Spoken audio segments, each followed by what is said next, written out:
এই নতুন বছরটা আমরা যেন বেশি বেশি আল্লাহর শুকরিয়া দিয়ে নতুন বছরটাকে সমৃদ্ধ করতে পারি, বেশি বেশি যেন আল্লাহর ইবাদত করতে পারি।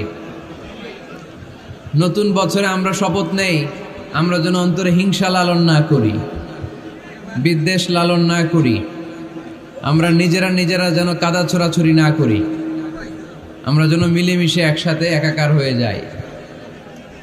আল্লাহ তুমি কবুল করো, আমরা পড়ি আমিন। 60টা জিনিস মানুষ মরে যাওয়ার পরে তার কবরে পৌঁছতে থাকে। ইন্না মিম্মা ইয়ালহাকুল মুমিন মিন হাসানাতিহি বা'দা মাউতিহি, মানুষ মরে যাওয়ার পরেও যে 60টা জিনিস তার কবরে পৌঁছায় তার মধ্যে একটা হচ্ছে মসজিদান বানাহু, সে যে মসজিদ বানিয়ে গিয়েছে ওই মসজিদের সওয়াব। সুবহানাল্লাহ পড়েন।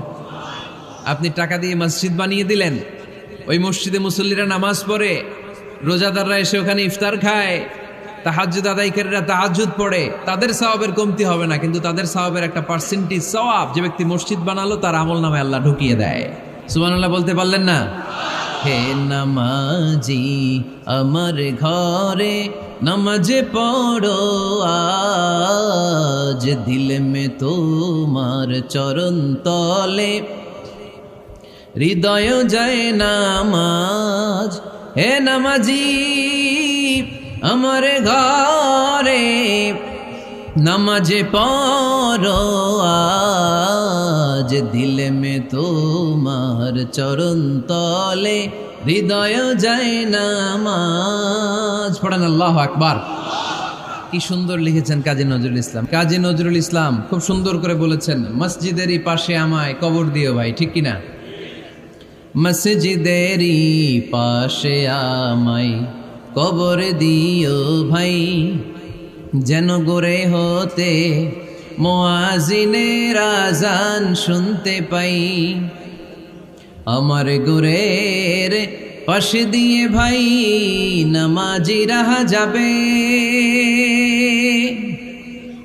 পবিত্র সেই পায়ের ধ্বনি এ বান্দা শুনতে পাবে। গোরা যাব হতে গুনাহগার পাইবে রেহাই, মসজিদেরই পাশে আমায় কবর দিও ভাই। কত মানুষ নামাজি ভাই মসজিদাঙ্গিহীনাতে,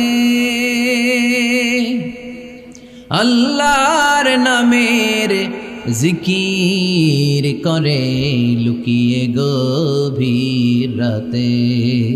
আমি তাদের সাথে ওই আল্লাহর নাম জপতে চাই, আল্লাহর নাম জপতে চাই। পড়েন সবাই, মসজিদেরই পাশে আমায় কবর দিও ভাই, যেন গোরে হতেও মুয়াজ্জিনের আযান শুনতে পাই। চিল্লায় পড়তে হবে আমিন। কি দরদ ছিল আমাদের জাতীয় কবি কাজী নজরুল ইসলামের, মসজিদের পাশে আল্লাহ তুমি আমার কবর দিও। আল্লাহ এই দোয়াটা কবুল করে নিয়েছে, ঠিক কিনা? ওনার কবরের পাশে মসজিদ আছে না নাই? আছে। এজন্য মসজিদের সাথে সম্পর্ক জুড়ে দেওয়া এটা ইমানদারের আলামত, আর মসজিদকে ঘৃণা করা এটা মুনাফিকের আলামত।